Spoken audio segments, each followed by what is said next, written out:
Hit TV అభిమాన ప్రేక్షకులకు స్వాగతం. నేను మీ నాగేంద్ర కుమార్.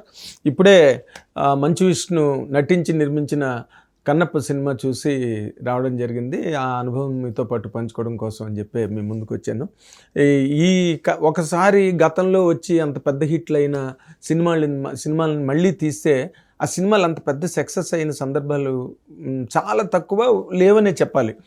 వెంకటేశ్వర మహత్యం వచ్చింది, అప్పుడు సీపులయ్య గారి డైరెక్షన్లో రామారావు, ఎస్వర్ లక్ష్మి గారు వీళ్ళందరూ యాక్ట్ చేసి, సావిత్రి గారు వాళ్ళు యాక్ట్ చేసింది. అదే సినిమా ఎన్టీ రామారావు మళ్ళీ వెంకటేశ్వర కళ్యాణం తీస్తే అది ఆడలేదు ఆ సినిమా. అలాగే ఆయన చేసిన క్యారెక్టర్లన్నింటినీ కంపోజ్ చేసి విరాట్ పర్వం తీస్తే అది ఆడలేదు. అలాగా చాలా సినిమాలు, పాత సినిమాలు, ఇప్పుడు దేవదాసు కృష్ణ గారు తీస్తే అది ఆడలే. ఇలా చాలా దృష్టాంతాలు సినిమా పరిశ్రమలో ఉన్నాయి. అందుకని ఈ కన్నప్ప మంచు విష్ణు ప్రారంభించి ఇది నేను తీస్తానని చెప్పిన దగ్గర నుంచి కూడా దీని మీద విపరీతంగా ట్రోలింగ్ జరగడానికి కారణం ఏంటంటే, అప్పుడు బాపు గారు, కృష్ణరాజు గారు హీరోగా బాపు గారు తీసిన భక్త కన్నప్ప సినిమా ఒక ల్యాండ్ మార్క్ హిట్. ఎందుకంటే అప్పటికి చాలా రోజులైంది రాజ్ కుమార్ గారు వాళ్ళు చేసిన సినిమాలు, కాళహస్తి సినిమా వచ్చి అవన్నీ వచ్చి. సో బాపు గారు తీసిన సినిమా అప్పటికి చాలా ఫ్రెష్ కంటెంట్గా ఉండి సినిమా చాలా పెద్ద హిట్ అయింది, ల్యాండ్ మార్క్గా మిగిలింది. కృష్ణరాజు గారి కెరీర్లో కూడా చెప్పుకోదగ్గ సినిమా అది, బాపు గారి కెరీర్లో కూడా. ఇప్పుడు అదే కథని, అదే సినిమాని మళ్ళీ మంచు విష్ణు తీస్తున్నాడు అనగానే ఒక రకంగా చెప్పాలంటే ఎవరికి దాని మీద ఒక ఇంట్రెస్ట్ కానీ నెగిటివ్ ఇంట్రెస్ట్ డెవలప్ అయింది. ఇతనికి ఎందుకు బాబు అసలు మధ్యలోని ఆ భక్త కన్నప్ప ఏంది, ఆ గొడవ ఏంది, అసలు ఇప్పుడు విష్ణు ఏంటి? ఎందుకంటే విష్ణు మీద సహజంగానే ట్రోలింగ్ ఎక్కువ ఉంటుంది. ఎందుకంటే అతను అంటే ప్రతిదాన్ని ఓన్ చేసుకోవడమో, లేకపోతే వాళ్ళ ఫాదర్ లాగా మాట్లాడదామనో, ఇలాంటివి తనకన్నా ఎత్తైన మాటలు మాట్లాడడం అనే ఒక విమర్శ మంచు విష్ణు మీద ఉండడం వల్ల తను ఏది మాట్లాడినా దాని మీద ట్రోలింగ్లు జరిగాయి. సాధారణంగా చాలామంది మీద ట్రోలింగ్లు జరుగుతుంది అనుకోండి. ఇవాళ రేపు శ్రీశ్రీ గారు చెప్పినట్టుగా కాదేది కవిత కనర్హ అన్నట్టుగా ట్రోలింగ్కి మినహాయింపుగా ఎవరు లేరు. దానిలో మంచు విష్ణు ఎక్కువ లీడ్లో ఉంటాడు, ఫోర్ ఫ్రంట్లో ఉంటాడు. దాని మీద కన్నప్ప సినిమా అనగానే అయ్యబాబా నీకెందుకు, అసలు ఈ సినిమాలు ఏంటి అని చెప్పి మాట్లాడని వాళ్ళు లేరు. సోషల్ మీడియాలో దీని మీద చాలా పెద్ద రచ్చ రంబోలో జరిగింది కన్నప్ప సినిమా మీద. కానీ విష్ణు ఎక్కడో దాన్ని గట్టిగా పట్టుకుని దాన్ని చేయడం కోసం చాలా తాపత్రయపడి, అంటే ఓవర్ ది బడ్జెట్స్ అయినప్పటికీ కూడా తట్టుకుని నిలబడి ఈ సినిమాని కంప్లీట్ చేసాడు అన్నది మనం సినిమా రిలీజ్ వరకు మాట్లాడుకుంటూ వచ్చాం. కానీ ఇందులో అంటే మోహన్ బాబు గారు లాంటి ఒక పర్సనాలిటీ వెనకాతలు ఉండడం వల్ల విష్ణు ఈ సినిమా చేయగలిగాడు. లేకపోతే ఇంతమంది క్యాస్టింగ్, ఇంతమంది సూపర్ స్టార్స్, ప్రతి లాంగ్వేజ్లోని సూపర్ స్టార్ ఈ సినిమాలో ఉన్నాడు. అక్కడ అక్షయ్ కుమార్, ఇక్కడ మోహన్ లాల్ గారు, అక్కడ శరత్ కుమార్, ఇంకా ఆల్ ఇండియా బాహుబలి ప్రభాస్, ఇంతమందిని కలిపి సినిమా చేయగలిగాడంటే మాత్రం విష్ణు అది 100% తను శివలీల అని ఇంటర్వ్యూలో చెప్పినప్పటికీ కూడా ఓకే, శివలీల ఉంటే ఉండొచ్చు, దాన్ని ఎవరు కాదనలేదు. కానీ బట్ బేసిక్గా దానికి మోహన్ బాబు గారి ప్రోద్బలం కానీ, మోహన్ బాబు గారి ప్రాపకం కానీ, ఆయనకి ఇన్నాళ్ళ ఈ కెరీర్లో, ఈ సుదీర్ఘమైన నట జీవితంలో తక్కువ నటీనటులతో ఆల్ ఇండియా లెవెల్లో ఉన్న కాంటాక్ట్స్ని బాగా వాడి ఈ సినిమాలో యాక్టర్స్ అందరినీ పెట్టడం జరిగింది. దాన్ని ఇంతమంది ఉన్నారు ఈ సినిమాలోని, అసలు మంచు విష్ణు వీళ్ళందరి మధ్య ఎక్కడ కనిపిస్తాడు? పైగా ప్రభాస్ ఉన్నాడు, అండ్ ఇందులో లేని స్టార్స్ లేరు. కాజల్ దగ్గర నుంచి ఇందులో ఇంతమంది ఆర్టిస్టులు చేయడం, దానిలో మంచు విష్ణు అన్న ఒక యాక్టరు, ఎందుకంటే అతనికి ఈ రోజు వరకు చెప్పుకోదగ్గ ల్యాండ్ మార్కు, చెప్పుకోదగ్గ ఒక అద్భుతమైన సినిమా మంచు విష్ణు చేశాడని చెప్పుకోవడానికి ఏవో రన్ ఆఫ్ ది మిల్ సినిమాలు వచ్చాయి, 1, 2, 3 ఎన్నో హిట్ అయిన సినిమాలు ఉన్నాయి. కానీ అవి సరిపోవు. ఈ రోజుల్లో ఒక గ్రేట్ యాక్టర్గా కానీ, ఒక చాలా టాప్ హీరోగా కానీ ప్రూవ్ చేసుకోవాలంటే ఇండస్ట్రీని దొళ్ళగొట్టేసే హిట్లు రావాలి. ఒక రామ్ చరణ్కి మగధీర బిగినింగ్లో వచ్చింది, తర్వాత జూనియర్ ఎన్టీఆర్కి ఆ రోజుల్లోనే సింహాద్రి వచ్చింది.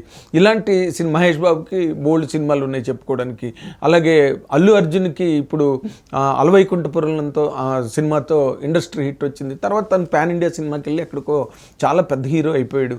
ఇవన్నీ అంటే ఈ తరం వాళ్ళు, అంటే తండ్రులు కొడుకులుగా సినిమా ఇండస్ట్రీలోకి వచ్చిన వాళ్ళు అందరికీ ఒక్కొక్క ల్యాండ్ మార్క్ ఉంది, అయినా వాళ్ళు ఏం మాట్లాడరు. కానీ విష్ణుకి ఈ రోజు వరకు కూడా అలాంటి ఒక ల్యాండ్ మార్క్ హిట్ రాలేదు. అంచేత ఇంత పెద్ద క్యాస్టింగు, ఇంత ఎన్సెంబుల్మెంటు, ఇంత బడ్జెట్టు, పాన్ ఇండియా, పైగా ఆ డైరెక్టర్ అవడం మనకు తెలీదు. ముఖేష్ కుమార్ సింగ్ అని అతను మహాభారతం సీరియల్ తీసాడంట. ఇక్కడ రాఘవేంద్ర గారిని పెట్టచ్చు కదా అని అన్నవాళ్ళు కూడా ఉన్నారు. కానీ వీటన్నిటినీ దాటి చాలా గట్టిగా నమ్మకంతో, మొండి నమ్మకంతో విష్ణు ఈ సినిమాని కంప్లీట్ చేసి తీసుకొచ్చాడు. ఈ రోజున ఇవాళ అంటే ఏ సినిమా అయినా ప్రతి సినిమా ఆడాలి, ప్రతి సినిమా ఆడకపోతే సినిమా ఇండస్ట్రీకి చాలా పెద్ద విఘాతం ఏర్పడుతుంది సినిమా పరిశ్రమకి. ఎందుకంటే థియేటర్లు క్లోజ్ అయిపోయే పరిస్థితి వచ్చింది. మల్టీప్లెక్స్లు తప్పితే సింగిల్ స్క్రీన్ థియేటర్లకి ఇంకా మనుగడ లేదు. చాలా థియేటర్లు క్లోజ్ చేసుకున్నారు. ఈ మధ్య సంక్రాంతికి వస్తున్న సినిమాతో మూతపడ్డ థియేటర్లు ఓపెన్ అయ్యాయంట. తర్వాత ఇంకొన్ని మొన్న వచ్చిన కుబేర సినిమాతో కూడా మళ్ళీ సింగిల్ స్క్రీన్స్ బాగా నిండాయి అని చెప్పి రిపోర్ట్లు వస్తుంటే వినడానికి చాలా ఆనందంగా ఉంటుంది. ఎందుకంటే సినిమా ఇండస్ట్రీ కలకలం అంటే కలకలాడుతుంటే ఎంతమందో వేలాది నిరుద్యోగులకి వేలాది ఉద్యోగాలు దొరుకుతాయి, కొత్త దర్శకులకు ప్రోత్సాహం దొరుకుతుంది, కొత్త నటీనటులు, కొత్త కంటెంట్ సినిమా పరిశ్రమకు వచ్చి సినిమా పరిశ్రమ ఎప్పటికీ పచ్చగా ఉంటుంది. కాబట్టి ప్రతి సినిమా ఆడాలని కోరుకుంటాను నేను ప్రత్యేకంగా ఒక సీనియర్ జర్నలిస్ట్గా. ఎందుకంటే ఎన్నో కళలు, ఎంతో తాపత్రయం, ఎంతో కృషి, ఎంతో సాక్రిఫైజు, ఎంతో స్ట్రగుల్ పడి ప్రతి సినిమా బయటకు వస్తుంది. ఇప్పుడు ఈ సినిమా అయినా ఎన్నాళ్ళు 10 ఏళ్ళ కళ్ళంట మంచు విష్ణుకి. అండ్ దానిలో వేలాది మంది క్రూ పనిచేశారు, అన్ని లాంగ్వేజెస్లో పనిచేశారు, రాత్రి పగలు ఫైటింగ్ జరిగింది. ఇలాంటి సినిమా దెబ్బతింటే చాలా ఒక రకంగా ఎంతో నిరాసక్తత కలుగుతుంది. కానీ ఈ రోజున నిన్న ప్రీమియర్స్ పడ్డాయి, యుఎస్ నుంచి రిపోర్ట్లు వచ్చాయి. చాలా మంచి సినిమా ఇది, చాలా అద్భుతంగా ఉంది, లాస్ట్ 40 minutes ఎక్సలెంట్గా ఉంది, ఎక్సైటింగ్గా ఉంది, ఎలక్ట్రిఫైయింగ్గా ఉంది థియేటర్లోనే రిపోర్ట్లతో ఈ రోజున సినిమా మనకి థియేటర్లోకి వచ్చింది. అండ్ మార్నింగ్ చూసిన తర్వాత ఓకే, ఒక పాపులర్ కామెంట్ ఉన్నది సినిమా మీద ఏంటంటే ఫస్ట్ హాఫ్ లెంత్ ఎక్కువైంది, దానివల్ల కొంచెం డ్రాగింగ్ అనిపించింది అనే అండ్ లాస్ట్ 40 minutesని ఎవరు కూడా వేలు పెట్టి చూపించడానికి లేదు. కేవలం అందరి తారీఖు ఆలోచన, విమర్శగా కాదు, ఆలోచనగా ఏంటంటే ఫస్ట్ హాఫ్ చాలా ఎక్కువ ఉన్నది, దానిలో కథ లేదు. ఎందుకంటే కన్నప్ప క్యారెక్టర్ని ఎస్టాబ్లిష్ చేసి అఫ్కోర్స్ మంచు విష్ణు మొదటి నుంచి చెప్తూనే ఉన్నాడు ఏంటంటే కన్నప్ప క్యారెక్టర్ అంటే భక్తుడే కాదు, దాని ముందు జరిగిన కథను ఆయన సొంతంగా రాసుకున్నాడు. తర్వాత చాలా పురాణ ప్రసిద్ధులైన పండితుల్ని కనుక్కున్నాడు, శ్రీకాళహస్తీశ్వర ఆలయంలో ప్రధాన పూజారులను కన్సల్ట్ చేశాడు, అండ్ ఇతిహాసాలు పురాణాలు బాగా జరిగిన నిష్ణాతుల్ని కన్సల్ట్ చేశాడు. అన్నీ చేసుకునే ఈ సినిమా చేయడం వల్ల ఫస్ట్ హాఫ్ అంతా స్వచ్ఛందమైన రచన, కన్నప్ప పుట్టుక దగ్గర నుంచి ఎలాగా ఆ క్యారెక్టర్ తాలూకు ఆర్క్ని డెవలప్ చేసుకుంటూ రావడం అన్న దాని మీద ఫస్ట్ హాఫ్ అంతా ఎక్కువ స్పెండ్ చేశారు. ఎందుకంటే కాళహస్తీశ్వర మహత్యం, కన్నప్ప కథ అన్నది, కన్నప్ప కథ ఒకటే బిట్టు, అది కళ్ళు తీసి పెట్టడం అన్నదే అందులో కథలోని యూఎస్పీ, అదొక్కటే పాయింట్. ఎవరు తీసినా అదే తీయాలి, అటుపక్కే సినిమా పరిగెట్టాలి. లాస్ట్ 40 minutes బాగుండడం అంటే సినిమా ప్రోగ్రెషన్ బాగున్నప్పుడే మనం 40 minutes కూడా మనం ఎంజాయ్ చేయగలం as per the science of a film. First half కూడా మనం ఇది బాగలేదు, ఈ బిట్ బాగలేదు అని చెప్పడానికి లేదు. ప్రతి సీను బాగా తీశారు, మంచి డైరెక్టోరియల్ టచ్ ఉన్నది సినిమాలో.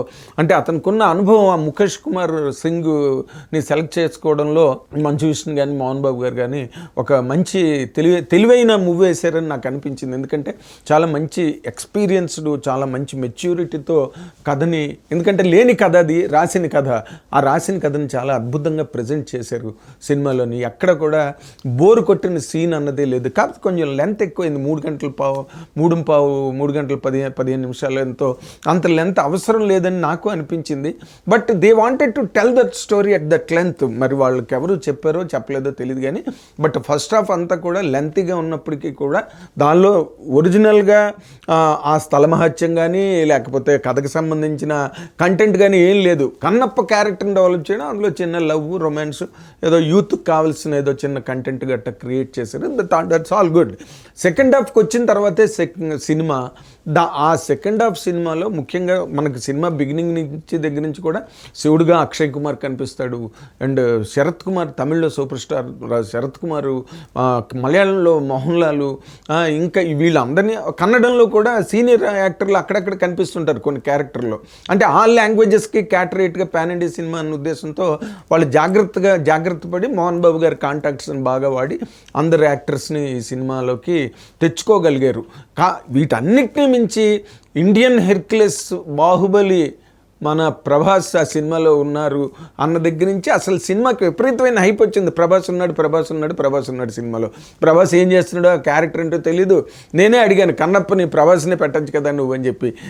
అలా అంటే ఆయనకున్న ఇమేజ్ అలాంటిది, అంత టవరింగ్ ఇమేజ్ ప్రభాస్ ఉండడం అన్నది మామూలు విషయం కాదు. ప్రభాస్ని రోపిన్ చేయడం అన్నదే పెద్ద అచీవ్మెంట్ ఈ సినిమాలోకి. సెకండ్ హాఫ్ స్టార్ట్ అయిన తర్వాత మాత్రం టువర్డ్స్ ద క్లైమాక్స్ ఆ కథ పరిగెత్తిన విధానం కానీ, లేకపోతే ప్రభాస్ వచ్చిన తర్వాత అసలు థియేటర్ దద్దరిల్లిపోయిందనమాట. అసలు ప్రభాస్ ఎంత బ్రహ్మాండంగా, ఎంత కంపోజ్డ్గా, అంటే ఒక సాధువులాగా, ఒక తత్వవేత్తలాగా ఆ డైలాగ్ డెలివరీ కానీ, అసలు ఆ వాస్తవాలు, నిజ జీవన వాస్తవాలు మాట్లాడడం, భక్తి తత్వం మాట్లాడడం, ఇవన్నీ మాట్లాడుతుంటే థియేటర్ గోల పెట్టేసిందనమాట. అందులో ప్రధానంగా అంటే మన మీడియా అంతా నిన్న మంచు విష్ణు కూడా అన్నాడు, ప్రభాస్ డైలాగ్ ఏంటంటే మంచి డైలాగ్ ఉంది, మీరు ఎప్పుడు ప్రభాస్ని అడిగే డైలాగ్ ఒకటి ఉన్నది ఇందులోనని. అంటే పెళ్ళి ఎప్పుడు అంటే ఇప్పుడు కాదులే అనో ఎప్పుడో అని ఏదో ఒక డైలాగ్ ఉంది దానికి. ఎందుకంటే ప్రభాస్ పెళ్ళి ఎప్పుడు అని సోషల్ మీడియాలో విపరీతమైన చర్చలు జరిగిపోతుంటాయి. ఆ డైలాగ్ అసలు మామూలుగా పేర్లేదు థియేటర్లోని. మంచి ఎంటర్టైన్మెంట్ క్రియేట్ అయింది ఆ పాయింట్లో. But the scene was so serious. కథని మలుపు తిప్పి కన్నప్పని భక్తి తత్వం వైపుకు మళ్ళించే ఒక గొప్ప సీన్. ప్రభాస్ ఆల్మోస్ట్ 30 minutes ఉన్నాడు సినిమాలో. ఆ సీన్లు మాత్రం చాలా అద్భుతమైన ట్రాన్స్ఫార్మేషను. డైరెక్టర్ని మెచ్చుకోవాలి ఇక్కడ. ఆ సీన్స్ తీయడం అంత కష్టం కాదు. ఎందుకంటే యువతల ప్రభాస్ కన్నప్ప వైఫ్ దగ్గర ఉంటాడు, అవతలేమో మోహన్ బాబు దగ్గర ఉంటాడు, యువతల కన్నప్ప దగ్గర ఉంటాడు మహాదేవ శాస్త్రి క్యారెక్టరు మోహన్ బాబు గారు. ఈ మూడింటిని కంపోజ్ చేయడం అన్నదే ఆ సినిమాలో చాలా బ్రిలియన్స్. అద్భుతంగా ఆ డైరెక్టర్ దాన్ని బాగా పెర్ఫామ్ చేసి బాగా ఎగ్జిక్యూట్ చేశాడు. అండ్ తర్వాత ఈ సినిమా ఆ సెకండ్ హాఫ్లో ఆ వైఫ్ ఎప్పుడైతే కన్నప్ప వైఫ్ కష్టాల్లో పడి ఒక దుర్మార్గుడి బారిలో పడబోతోంది, ఇల్లు దహనం అయిపోయింది, దహనం చేసేసాడు వాడు అనుకున్న టైంలో ఆ భార్యని, అంటే శివుడు లీల అనే కాన్సెప్ట్లోనే చూపించారు. కాళహస్తీశ్వర మహత్యంలో జరిగినది ఏది? శ్రీకాళహస్తి అంటే శ్రీ అంటే సాలిపురుగు, కాళము అంటే నాగుపాము, అండ్ హస్తి అంటే ఏనుగు. ఈ మూడింటి తాలూకా పాయింట్ ఏదైతే ఉందో ఆ పాయింట్ని సినిమాకి భలే అన్వయించి చాలా అద్భుతంగా ఆ మూడు ఏవైతే శివభక్తులుగా ఆ మూడు ప్రాణత్యాగం చేసేసాయో, ప్రాణాలు కోల్పోయాయో కాళహస్తిలో, ఆ పాయింట్ని చాలా గొప్పగా ఈ కథకి అడాప్ట్ చేసి చెప్పడం జరిగింది. నేను అందులో ఈ స్టోరీ డెవలప్మెంట్లో హెల్ప్ చేసిన రైటర్స్ని కానీ, ఆ డైరెక్టర్ తాలూకా థాట్ను కానీ, వీటన్నిటిని డైరెక్టర్ థాట్ అయి ఉండదు. ఎందుకంటే బికాస్ ఈజ్ నాట్ ఇక్కడ ఏం జరిగింది Kaleshwaram must have told him. ఆయన చదువుకుని ఉంటాడు, మహాభారతం లాంటి సీరియల్ తీసిన డైరెక్టర్ కాబట్టి ఇవన్నీ తెలుసుకుని ఉంటాడు. కానీ ఆ టైంలో ఆ భార్య ఎప్పుడైతే అడవిలో ఆ దుర్మార్గుడి బారిన పడిందో, ఓ ఏనుగు వచ్చి ఎలాగా కాపాడింది, ఒక నాగుపాము వచ్చి ఎలా కాపాడింది, ఒక సాలిపురుగు వచ్చి ఎలా కాపాడింది, ఆ విలన్ని ఆ సాలిపురుగు మొత్తం టోటల్గా వీవ్ చేసి వెబ్ సాలిగూడుని అల్లి వాడిని బంధించి, ఆ మూడింటి తాలూకా ప్రొజెక్షను కన్నప్ప భార్యని రక్షించడంలో చూపించిన ఎలిమెంట్ మాత్రం ఎక్స్ట్రాడనరీ డెవలప్మెంట్ కథలో 100% దాన్ని ఒప్పుకోవాలి. ఇంకా ప్రభాస్, ఎందుకంటే ఈ కన్నప్ప క్యారెక్టర్ అనేది భక్తితత్వం వైపు మళ్ళీ అటు పక్కకి వెళ్ళిపోవలసిన ఒక సందర్భంలో ప్రభాస్ రావడం అన్నదే ఆ సినిమాకి ఒక గొప్ప హైనిచ్చింది. అండ్ పీపుల్ ఆర్ ప్రిపేర్డ్, ఆడియన్స్ని ప్రిపేర్ చేయడానికి ప్రభాస్ ప్రెజెన్స్ అన్నది చాలా గొప్పగా ఉపయోగపడింది. ప్రభాస్ చెప్పాడు కాబట్టి ప్రభాస్కు ఉండే దాన్ని ఏమంటారు, ఆ ప్రామినెన్స్, ఆ ఎమినెన్స్ ఏదైతే ఉందో అది కథకి మంచు విష్ణుకి చాలా గొప్పగా హెల్ప్ అయింది అని చెప్పడానికి ఏమాత్రం సందేహించనక్కర్లేదు. ఇందులో ముఖ్యంగా ఏంటంటే ఈ లాస్ట్ 40 minutes ప్రభాస్ వచ్చేసరికి ఒకసారి దద్దరిల్లిన తర్వాత ప్రభాస్ క్యారెక్టర్ ఎండ్ అయిపోయి కన్నప్ప భక్తితత్వం వైపు మళ్ళిన తర్వాత శివలింగం దగ్గరికి వచ్చి లాస్ట్లో మంచు విష్ణు డైలాగులు చెప్తున్నప్పుడు ప్రతి డైలాగ్కి ట్రోల్ చేశారు, ప్రతి డైలాగ్కి కౌంటర్ వేశారు థియేటర్లో. కానీ ఒక్కసారి ఎప్పుడైతే లాస్ట్ 20 minutes అంటే కన్నప్ప కన్ను తీసి పెట్టడం అనే పాయింట్ ఎప్పుడైతే వచ్చిందో థియేటర్లో పిన్ డ్రాప్ సైలెన్స్, కంప్లీట్గా రివిటెడ్ టు ద చైర్స్, ఒక్కడి నోట్లోంచి మాట్లేదు, టోటల్గా సైలెంట్. ట్రాలర్స్ అసలు మామూలుగా విజృంభించలేదు. నేను ఇందాక చెప్పినట్టుగా ఈ ట్రాలర్స్ కూడా ఎక్కడి నుంచి పుట్టుకొస్తారంటే వాళ్ళు ఎవరిని వదలట్లేదు. ఇప్పుడు మేము చేసే ఇంటర్వ్యూల్లో కూడా ఎప్పుడైనా ఏదైనా ఒక మాటో లేకపోతే ఇంకేదైనా తప్పు మాట లేకపోతే ఏదైనా ఇంగ్లీష్ మాట్లాడతాము, లేకపోతే ఇంకేదో లాంగ్వేజ్ గబుక్కుని నోట్లోంచి వస్తుంది, కింద విపరీతంగా కామెంట్లు పెట్టేస్తారు, ఇంగ్లీష్లో తెలుగులో మాట్లాడరా, ఇంగ్లీష్ ఎందుకు నీకు అని, నీ బొచ్చులో ఇంగ్లీష్ వినలేకపోతున్నావు అని ఏవో పిచ్చి పిచ్చి వాళ్ళకి నచ్చిన కామెంట్లు పెట్టేస్తారు. పిచ్చివని కూడా అనలేము, అవి వాళ్ళకి తోచిన కామెంట్లు పెట్టేస్తున్నారు. ఆ ట్రోలింగ్ విష్ణు మీద నేను ఇందాక చెప్పినట్టుగా విపరీతంగా జరిగింది. అది థియేటర్లో కూడా మామూలుగా కాదు, విశ్వరూపం దాల్చింది. కానీ లాస్ట్ 20 minutes మాత్రం ఎక్స్ట్రార్డినరీ అని చెప్పక తప్పదు. ఎందుకంటే వీళ్ళందరి మధ్య అసలు మంచు విష్ణు ఈ కథని, ఈ క్యారెక్టర్ని అసలు పాన్ ఇండియా అంటున్నాడు. మన తెలుగు సినిమాలకి, సౌత్ ఇండియన్ స్టఫ్కి ఈరోజు నార్త్లో విపరీతంగా హారతలు పట్టి బ్రహ్మరథం పెట్టేస్తున్నారు. ఈ మంచు విష్ణు ఏం కొంప ముంచుతాడో ఏంటో ఈ సినిమా గట్ట చేసి. అంటే తను గొప్ప ఆవేశపరుడు. బేసిక్గా ఏం మాట్లాడినా ధైర్యంగా మాట్లాడుతుంటాడు, దానివల్ల ఎక్కువగా ట్రోలింగ్కి గురవుతుంటాడు. ఈ సినిమా తీసుకున్నాడు, మోహన్ బాబు గారి కెరీర్ అంతా దానిలో ఉన్నది. తక్కువ ఖర్చు కాదు, భయంకరంగా ఖర్చు జరిగింది పాన్ ఇండియా లెవెల్లో. సో ఏం కొంప ముంచుతాడో అని అనుకున్నాం. కానీ లాస్ట్ 20 minutes మాత్రం మంచు విష్ణు వీళ్ళందరినీ ఆఖరి 20 minutes వరకు, ఇంక్లూడింగ్ ప్రభాస్ క్యారెక్టర్ కూడా వెళ్ళిపోయిన తర్వాత మంచు విష్ణు క్యారెక్టర్ ఒక్కసారి రైజ్ అయ్యి ఆ కన్ను తీసే సీను, ఆ 20 minutes సీన్ ఉందే అసలు బ్రిలియంట్ అనమాట. బ్రిలియంట్. ఎందుకంటే ఈ రోజున సినిమా టెక్నిక్ కూడా బాగా అడ్వాన్స్ అయింది. సినిమా మేకింగ్ స్టైల్స్ బాగా డెవలప్ అయ్యి, మెచ్యూరిటీస్ బాగా వచ్చాయి. ఏ సీన్ ఎలా తీయాలి, ఏ షాట్లు తీయాలి, ఆ క్లోజులు, రన్నింగ్ షాట్లు ఇవన్నీ కూడా వాటన్నిటిని బాగా ఉపయోగించి ఆ సీన్ని బాగా పండించారు సినిమాలోని. I'm very happy. ఎలా దేనికి హ్యాపీ అంటే సినిమాని ఒక సైంటిఫిక్ అప్రోచ్గా మనం సైంటిఫిక్ ఆస్పెక్ట్లో చూస్తే కనుక ఒక కథని ఎలా నిర్మించారు, ఆ కథని ఎలా తీశారు, ఏ క్యారెక్టర్లుకి ఏ ఆర్టిస్టులను పెట్టుకున్నారు అన్న దాని మీద ఒక నిర్దిష్టమైన ఒక పటిష్టమైన ప్రణాళికతో సినిమా చేశారు. అండ్ లాస్ట్ 20 minutes మాత్రం Manchu Vishnu really excelled. There is no doubt. అందరి తాలూకా కామెంట్ అదే, ఈరోజు నేషనల్ మీడియా దగ్గర నుంచి రాస్తున్న పాయింట్ కూడా అదే. అండ్ నౌ మంచు విష్ణు ఈ రోజున ఇప్పుడు ఆయన ఏదైనా మాట్లాడితే చెల్లుతుంది. ఎందుకంటే ఇంతవరకు మాట్లాడిన మాటలు వేరు. ఇప్పుడు ఈ సినిమా మంచు విష్ణుకి ఒక స్టేచర్ని ఇచ్చింది, ఒక ప్రొడ్యూసర్గా కానీ, ఒక యాక్టర్గా కానీ. ఆ లాస్ట్ 20 minutes ఆయన చేసిన పెర్ఫార్మెన్స్కి మొత్తం మీడియా అంతా కూడా మేము బయటకు వచ్చి మాట్లాడుకున్నాం. చాలామంది ఎంతమందో కళ్ళ నీళ్ళు పెట్టుకున్నామని చెప్పారు నాకు బయటకు వచ్చాక. సో మంచు విష్ణు ఈ రోజున ఒక యాక్టర్ కానండి, లేకపోతే ఒక ప్రొడ్యూసర్ కానండి, ఒక స్టేచర్ సంపాదించుకున్నాడు. And Prabhas has given that dignity to Manchu Vishnu అనే ఆ యాక్టర్కి ప్రభాస్ ఆ డిగ్నిటీని కట్టబెట్టాడు. ప్రభాస్ కనుక ఒప్పుకోపోయి ఆ క్యారెక్టర్ కనుక చేయకపోతే మాత్రం సినిమా సెకండ్ హాఫ్ ఎంత డెప్త్ వచ్చిండేది కాదు. ఆ ప్రభాస్కు ఉండే ఆ డైమెన్షన్ ఏదైతుందో సినిమాకి అద్భుతంగా హెల్ప్ అయింది. మోహన్ బాబు లాస్ట్లో ఆయన వచ్చి మహాదేవ శాస్త్రి క్యారెక్టర్లో వచ్చి, నువ్వురా భక్తుడు అంటే నేను కాదు భక్తుడిని, అసలు నా తాలూకు అహంభావం అంతా పోయింది నిన్ను చూసి, నువ్వు గొప్ప భక్తుడివి అని చెప్పి ఒక పాట ఉన్నది. నువ్వే గొప్ప భక్తుడివి, నేను కాదు అంత గొప్ప భక్తుడిని అని చెప్పేది.